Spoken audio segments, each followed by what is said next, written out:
TC network segil khom na vezo si ama sapinin chibai kahin bolove kemin ahile thin thangau kip cameraman boyse mangte tuni khwa TC network segil khom na in ke hopi dingu chahile pu ke hlovum ama to chomcha segil khom na in nei diu hin tin ama to ipizia segil khom na in nei dingu hamtil ama tai tar hi tu chung gal hung ki pat zawa leima khong area protection committee LAPC akitin amain chilaya chairman apwa ama lam kaina nuya chi leima khong area hi tuni changia ani ven bit jingu heti chu ama sapina het sana kain nei hintin tuni khwa topiga in mandingu chahile leima khong area dinmun chi TC network in jang aki cover kanai poin leima khong area dinmun bathana in nei diu heti chu ama sapina het sana kain nei hintin ki pawme sangna phat maluta TC network te nei piom ki pawme thudo ani pan jingtin nang chan chin jang hi gal thulam lengin akiza zap zap jin nang jang hi masanga chu official len ta nani hin na sir akhutia hile ama sapinin nang ma chan chin tham khat nami pi te het dinga hin sei pi thei ding ham ki pawme sei thei chu tam hi jong le chang khat chang ni chu ka sei lo wa le elo hon het lo pai pai du atan ama san tu nia TC network nga pu then tang hau ki hian lang atim ho yong le to de tham ding chena wa na ding dim set jong le lem khong thanga lem khong area protection committee ho ko ma thu le la ki holim dinga ong ji win na bon chau chunga ama sapelin LAPC thalang ki pa thu kan se hi ani na ai ki do na cho hi le ke ma chan chin thu hi ke hi ke hobum Indian Defence Estate Service ta tong chu kana hin 2021 mi achun voluntary retirement kalan hilai hin kom tai hilai hi hengrang khopi lem khong area hi ke hin jila sa jong kanei tan kaji omen ka cha thum omen hiti chun kum som le sigi hi hengrang kho kitun do na kum chu thing ta na hi ki chu ga se the dol hi nghen hing jang ho su puna he hing jang ho sa pu jong ka hi de da na tai la ama chan chin ngai hana ini nei tawin tu hin thu do aban ani chibe pit ani chibe kit payutin chilaya LAPC formation hi nang khela he om loading hin na LAPC hung ki form dan hi nan sei pai jing thei di ham he Third May 2023 ni achun santen kuki zo chate chunga gal bol kum tawe hiji achun lemong rang sunga hausa upaho ka ki khomovin gale tol tin ding dan thu ka sei khomovin 6 May 2023 ni achun LAPC lemphung area protection committee kiti hi akitung do in lamkai thang sunga mi git tabang hi enal do ovin expansion ka bolovin tun mi som tum kai ta win kyo to hi atam the in thi ho hi department nang ko ki ho movin LAPC headquarter LAPC defense LAPC women's wing LAPC medical wing LAPC media wing LAPC education wing ko movin hita chu to chom chi chu ka ki ho movin thang sung hu bit na ding gam hu bit na ding a chang mi mo hu bit na ding a chun lam chom chi in ka ki mang cha win hi he chi chom nam ta ga se the chu a hi nge LAPC hung ki form do dan hoiten hil chin nan nei ta in tu hin chalaya chun tham khat ga ki sei be kit lei ma khong area hi mai thei the to na chen khom dan jang tham khat na ga sei thei dam pizinam tile ka hung lu chun na chalai mai thei te masanga mai thei te veng he kiti ho jang new min na aban le na ki close down ho jang nan sei pai kit thei dam he lem khong langa hi ku ki zo cha te kho som ni le ko omen he chu tai lo wa chu mai thei ho jong a chang movin ka chang kho movin ka chang mat movin hi chung mang kiti jong hi omen teng le khat la cooperative colony jong omen cho hi me le ho veng hin mi khat le jong ki chang nai chi tai lo wa chu Premnagar kiti jong omen hi cha jong hu Premnagar a hu Nepali jong me le jong milong jong ku ki jo cha te jong ki chang hal ki hi hita he kyo hi gal masanga chu sile bal banga kanum khom hin gal juwa pana uile kel kai ta we he din mun cho he khatan hi น้องโหฮีกันยาดันจูเลยมาคงไงเอาหงกิกับตัวเลยอินเลยอินนะนายจะกิกับตัวด้านลังกิเซียนไอ้โหลำกำลังไงเราเลยมุนดังจูกาละหินนะน้องโหหินหงกิกับหมดเลยฮิตยาจูกิกับตาบ้ามฟอนไลน์มุนช่วยกิเวมันหินนะตัวอีตัวนาวทางงาฮี100 เมตรจีเหลวเห็นจีสุเหลวเห็นมีลิเตหอโตกิมุตัวยังดิ้งจะไปกีบอลยังเตะนายจ่ากิเชียงขอบหินคุดเบยองละจ่ายังไงฮีอมอจงอลจ่ากิหูจงกิจะยังฮีนายจ่าเฮียงจังขุดตัวอาโคเชียงปันยังไงตัน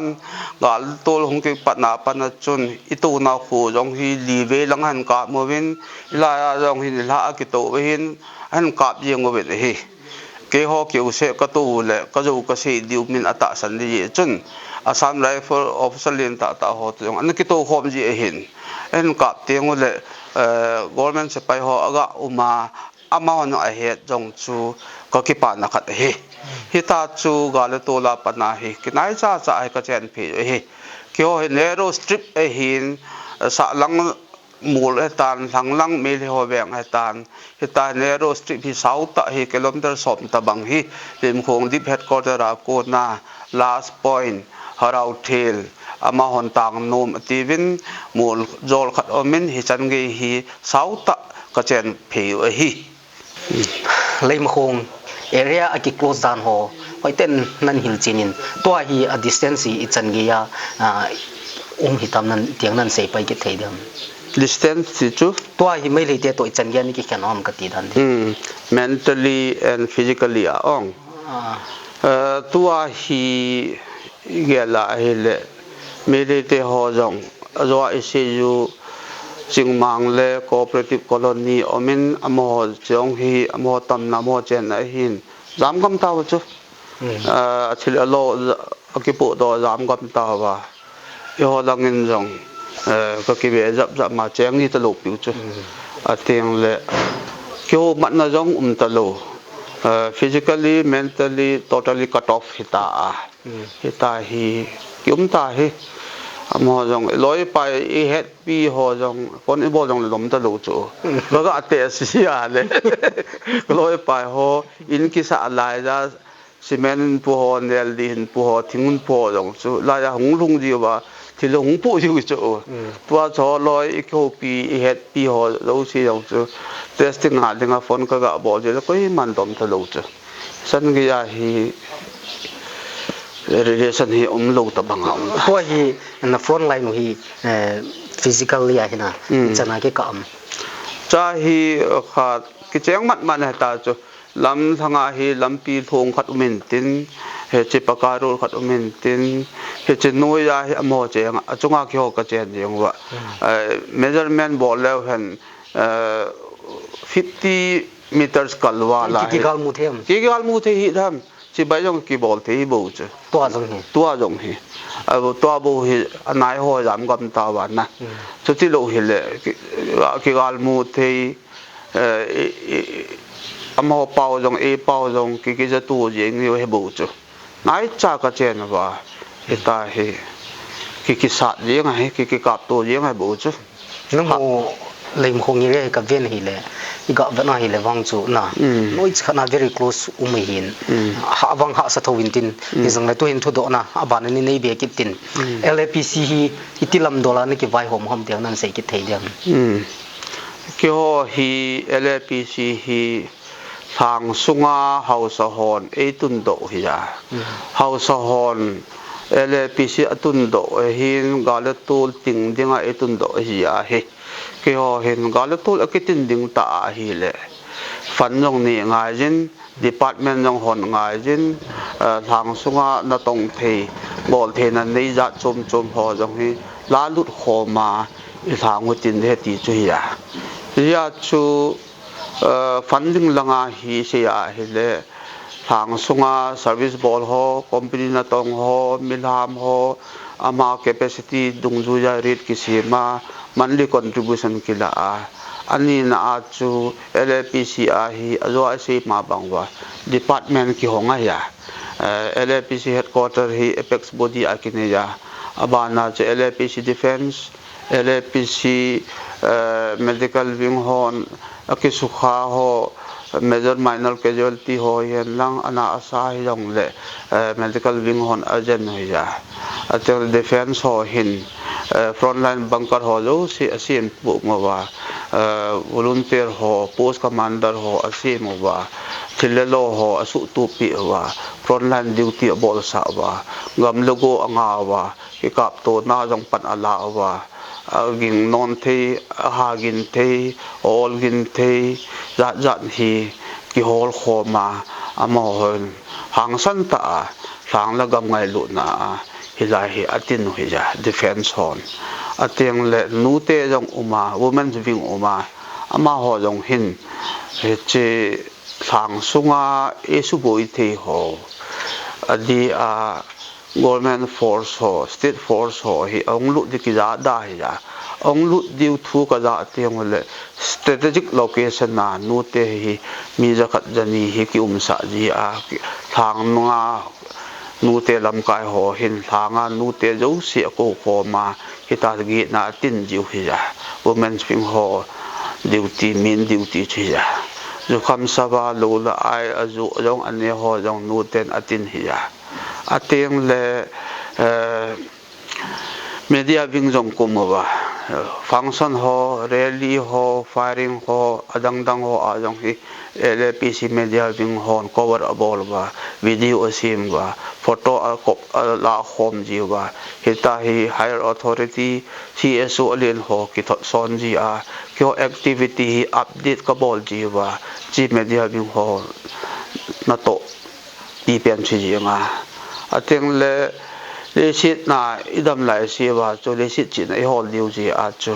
student ho student community ho again the lo na diu ale kha simu azom the na diu aboi lo na dinga ave suiding LPC education committee kum kit na ba he committee hin thang sunga school ho oijo ho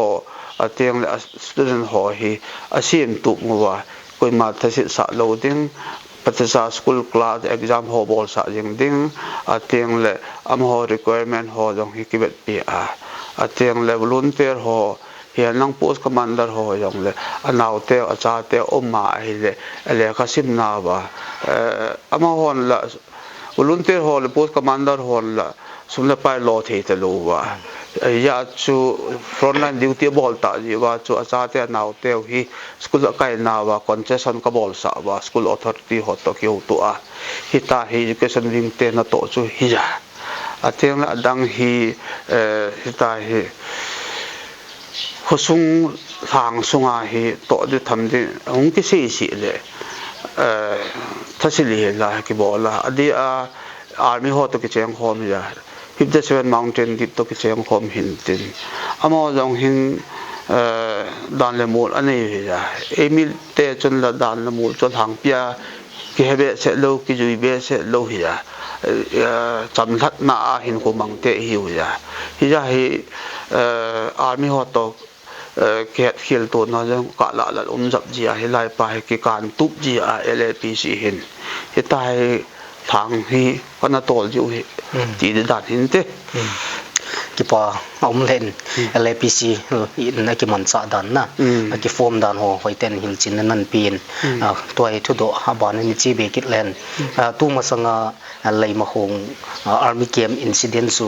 min zo sin ani zain na e ho le kang pu pi chi na ki mat no zo si jang phat sot pi a boin ini gan thei la win na chi chung thu sim chu chom cha nang a kom ta cheng hom ni ji wa happy ding nei hil chin nan nei thei dem he Chihi 25th November 2024 afternoon na hi me the khat hi army camp sunga contract na tong khat hi ja supervisor hi ja ama hi ki hol mo ta a ki hol mo juwa hi 57 mountain di ma GOC alin pen hi ja GOC hin 26 ni jing ka je ko ho mo ba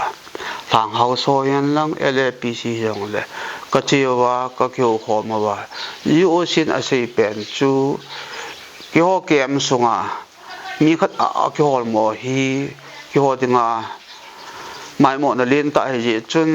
thanga household LPC ram kai hon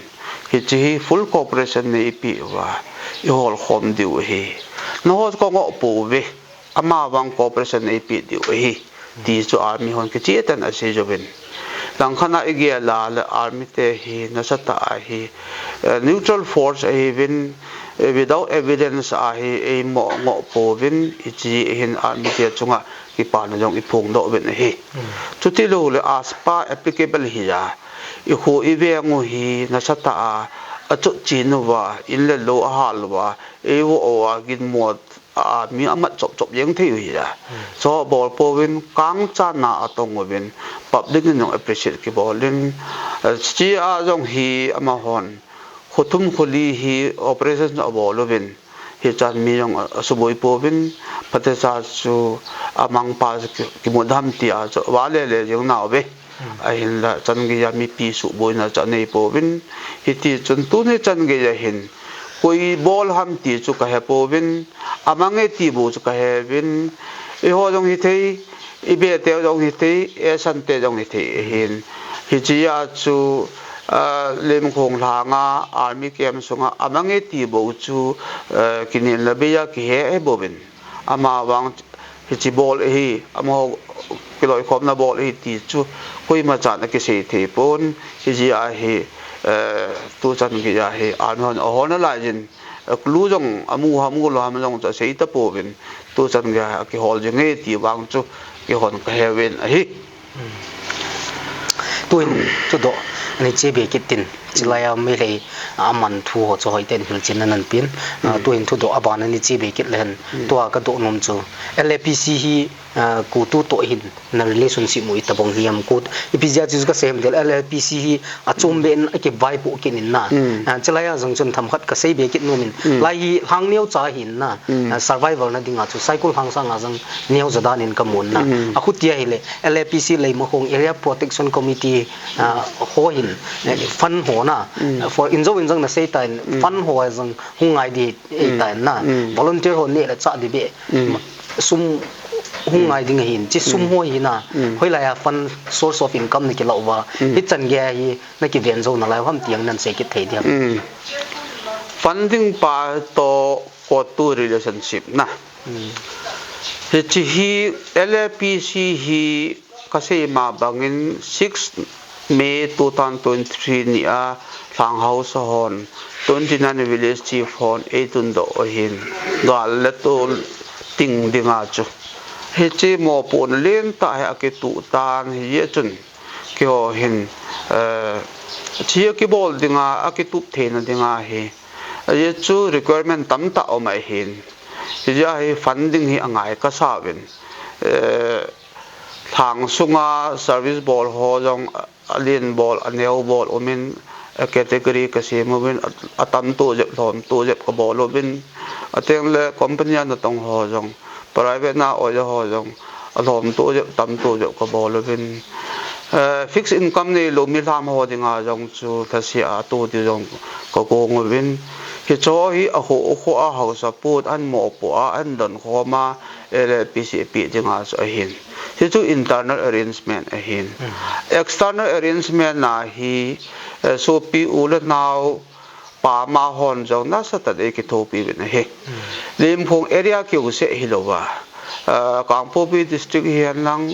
Chuchanpur district hian lang Tengnopal district or even outside Manipur ko na jong wa noya ko na jong so pi ul na win LAPC jong an gel do win en ngai lo win in case and in kind ki thopi na chu ong long lu jingin a he ki joy ko koi khom wa ki tup ta hoi ta pe ke cha jong wa thalo wa ka bol ji wa he na to ho hi expenditure ho hi ka su tup the wa akela ge he ani na ko tu to relationship pa cha hi le ko tu hi committee on tribal unity hi Kangpo Pi district nga linga apex body gal ki pan tila pana ai ta ben he ama ho hi district level la he win kyo hi lem hong area ba khat neu khat bo ke hi win relationship che hi al amo ko tu ho alin jovin district level hi vin ho guidance instruction order dung zuira na ka to na ro atam jin he rally boldi hen lang remembrance day mandi hen lang Christmas New Year mandi hen lang ateng ki thupi na hi jong le ka ngai char kha sat na ka boi nau hian lang ka sei jibin choteng le DCSP kangpu pi level la ho ko ma ka tau diu ka sei diu ho jong hi ki ho level la ka sei la nau jong min ka sei la lo nau ho jong hi ko tu hian lang hi jong le ateng sam sa ho jong le ama hon high level la sei di dol ho se ACP jibin hita he ki thu ho ma lung khat ta a i target nu chu khat hi bo hi ya e do teo khat bo hi ya i bol du khat bo hi ji a he ki lung tu ta na ki to khom ji a pon tho ta na ki to khom ji a siki muja de cha na tong khat cha kum lo ji wa he LAPC hi pathen eum PBT jong chu khat sei do no min he tuin tu do aban ni chi be kitin tua kan do kit nom chu hile LAPC hin ichan gia galani dawa ai lo ichan gia panini la hamti zo sine nan don butai na nam pi te dingin tua hi LAPC in lai highway pin na ai ho pi se dia ai ho kuki chate highway pin hi ichan gia hoi lai chan protection na pi zo bom tel nan sei kit the diam he lamka apat na kangkui district ten ni ki jot mat na hi tinglang lang etan mol pang hi ki sat na kitanga eta lampi kacha lampi kitang thung atan he hiche a hi lem khong area protection committee hin kilometer som wal jep hi kato phawin hichi ka nga win he hicha hi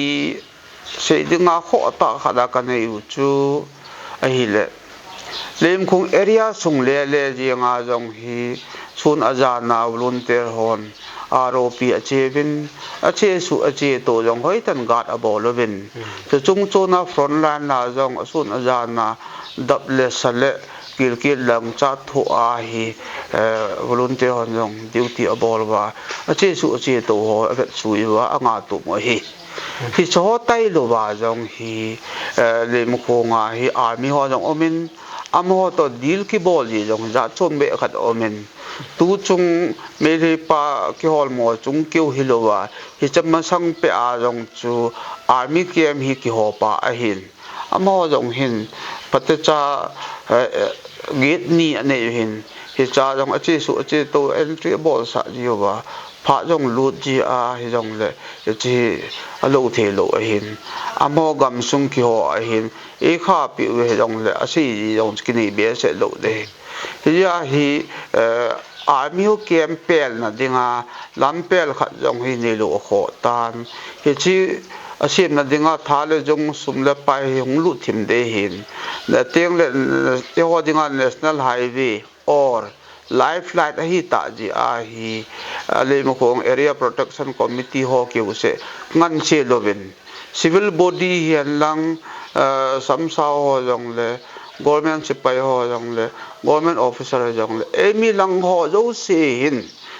district ten ni ki jot mat na dinga lampi hi sim phaleu hen ti jong chu nge na khat wang chu ko lui do no men hi chu teng le army camp i khel teng le melong kho ni ome ma khan to le khan pu pi hi hi che khote ni jong hin ama ho khote ni gari sanga i ho kuki jo chate district ni ki jot man ding gari ki tol hi tam zo hin te ka ti de he che gari tol ta ji wa a ho lampi ho ta ji wa ya su sit pi na jong omin tu ma sang long chun he che ma khan ho sapu le khan po pi ho sapu te ni hi ki personal friend hi kha ji chun amani yong chun amani ho letter he na chun road repair works adinga assistant nei pi tin request letter in pi he request letter chu ki ho level la LAPC level la ki zo lo di ji chun CSO chung langa ho ko min a ki tho sonin ki to pi na chu kin ki penante ativin tu chan ge awang akimu hi lai in hi ji hin che ibet tel hau cha te ni jong hin ki ko ma iti tam ki thupi na chi dam lo dam iti chan ka nga di hom ati jibin chong in no mo ke chan hi ateng amani khu a hi jan teng le gate a koi lo hin 6 pm chan ki hong a hin after 6 pm teng gate chabi ban a bol wa gate na koi mam lo tai e ho chula alang khana chi su che to ho chun a lo thei lo wa pungup zowa jan lang pung chiki pung gate pung ko pung som barok chan ge ya lo ichi ko mu umji a hin hiteng chule che su che to gari hon phone a bol ji in makan house pu le khan pu pi house pu phone ki bol kit ji in request ki bol kit ji in jan teng dap teng mi imut nung teng le mi phone bola get nei hon pe wo ti jong hin bai thu ai pon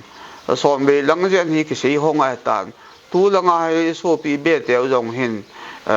chan ngam kha na ta si nan nei ta ben he alam pi ki sem hu to ta lo to atel phat si le timing ki bol ho net pha ji lo ham ti hi agel ta win e ho le yat i phone do wanga timing le ki chu ikit lo hi ti hi om ji in bui the in hi ya chu so pi u le na hui la ya jong le hen nong ding tieng le lem khong lang nen zo ding tieng le army kem na ho pa diu jong army hon e si pi o hi choi thi lo me gale to hi jong le thal ho hian lang amu ho hian lang bon ho jong le cho hi bin ke man hung wa la ka mat de ti ho jong se ji bin sum la pa jong tu ma sang tam ta ja ake manin thal ho jong ke manin ki si ki ta wa ki si ong do ye chu avel ve la hi pha na e ho pi hi se to se lo tha da na agel ta bin e mi te jong hi chi thi je nga yin tin aten mi long ten jong a khuni wa gate kam jong khu pungu ma pat khaw tai a chi su che to hon pungu ma sanga 6 pm ma sanga nong lut do loi diu nagal kai loi di ti ya se wanga ake se lo to takhat khat hi jeng jiwa e mi te hin khonung khoma hi gel det leo hen i malam hin num jep di ja boi le bo be lam kai pu i ti di ta tu kho ta khat wang so man na lam ka pat kang gui ke ka ke jot bat na lifeline pa hi na sata a priority number 1 na ikoi jo ba lampi isim tu wa lo wa le tu hin thu do abana ni zom kit tin na sa na to ka do nom chu chi lei mo khong area hi relief camp ho na rehabilitation camp ho na koi ba mi pitiam he ge lem khong la ngai relief center li ome mol hoi omen khun kho ku ki omen el song tun omen teng el phai kot ome hi cha hi gal ke pati langa cha gal jam ho tam ta nu mo hin all la hi gal to lung phat je phan hin ama ho jong all in ki kin khangun ai la tu chan ge jin wang relief center li hi displaced person ho dang om na lai na he aban le cho zo si chu na ni le cha hi kun api ham ne le cha hi government scheme ma ko na hung lu hi ja ama ho hi thasi le an chang hen lang me di hen lang seki mu ja jong le government wang agel kho in ki thopi in hiti hin ne le cha chu tang lo wa mu jing wa che la tho na wa chu lei mo khong area protection committee chairman na hin chairman khat hin do la tu le tua mi zo si mi pi tampi lung thoi na na chi separate administration movement bin hina chilanga hin mi tampi a boy tai na nang mu da na ipitin na muam i mu diu he ne tiam mu lo diu he ne tiam nang lung gel dan nam mi te hedinga nan sei the dian imu lo diu pa hi ka se masat the ja he la thiam gao ki di chui tan thiam gao ki lo ji a chun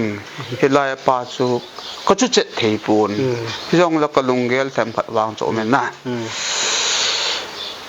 separate administration ki ti hi tua hi imu atan na lang khana chu government stamp government approval cho awa na ti thu bo he kati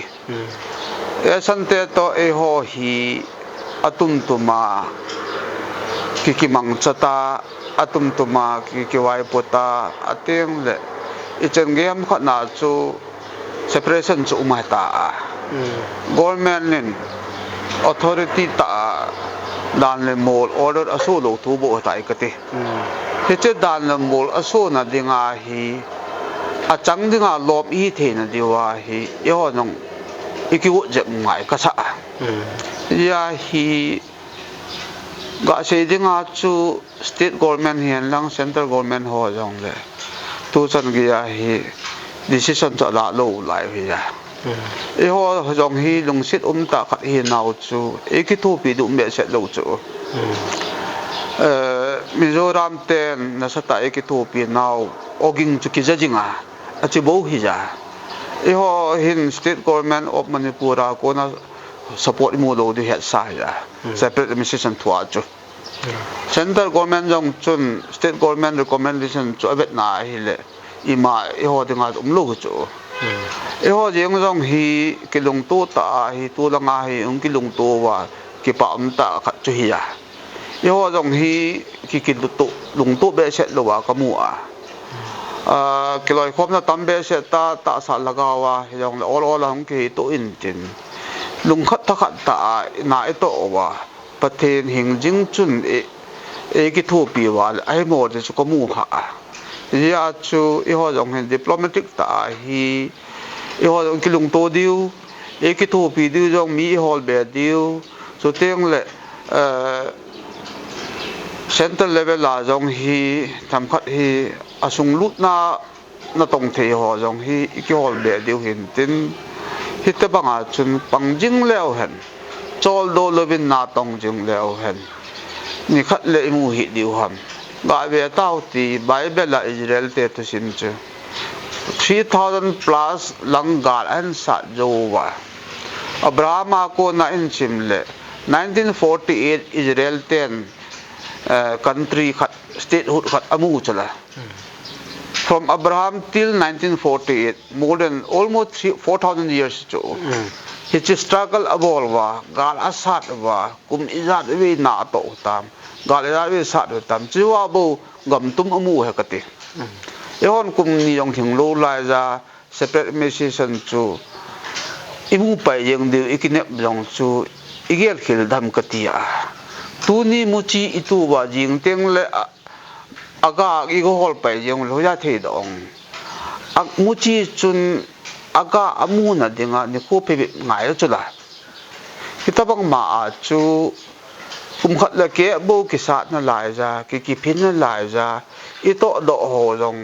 separate emission mun ding yong kilombe se lo lai za tu aga lo pai ding itiu hi ken majep ka sa lam kai hon jong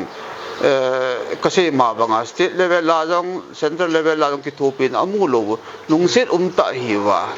amon iti huila ya chu sa chu agala sa tha wa e sa du ham kati so we need to be united you need to struggle hard and there will be a lot of time yet to come ti da na chu lunggel ka ni chu kin ite ai phanai inge na lunggel ho yen na idea ho yen na nam ngai lut na hung kilang nge patient ta nga jing dina bol jing di ti hinang lunggel la hin nam mi piten jang hetin so ke na vintin tu hin tu do khat aga bol be kit lang sir chi LAPC na future planning ai lo le chi hung chi sot na lai mai thin na future planning on na to go nu ipp mam tu le to nam mi pia dinga tiang nan se ki thei dian LAPC future plan na kage lule ichang ge am phat kage naw tham khat ka se no men na khat na chue le lam ka tu pangui lifetime pa hi kage lo kho ma sa pe na men he a hin la gel kho le jong le bang lampi sau ta hin budget lin ta hin LAPC zo hoi ai poi LAPC in kapu na gam sung hi ka zo ham bip diu a hin 10 kilometer rail bo chu ka vet zo thei diu a hin adang se chu kyo capacity ai tapon ya hi namme pi te namlam kai hon lifeline wang hi an gel kho lo wa hi le I chan gyam phana I movement hung la sam de he a ye chu valley a lampi le che the po bin he che thing la nga mol ki kala mol ki su a ka cha lampi hi ha sa le jeng he chu lai teng le wadung wacha dim se na hin ki ho pa ki chun pa hin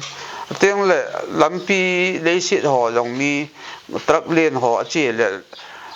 maha jong su bunker sa nga thu jeng a hin hita banga lampi ha sata ho he omji in lifeline pa wang hi war footing a ila wa priority number 1 ai koi wa budget len ta lut etan hi chi lam kai level la hi na to na hi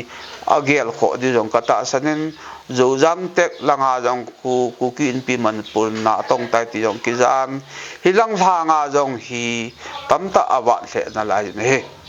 ai the ya le army camp jong pe la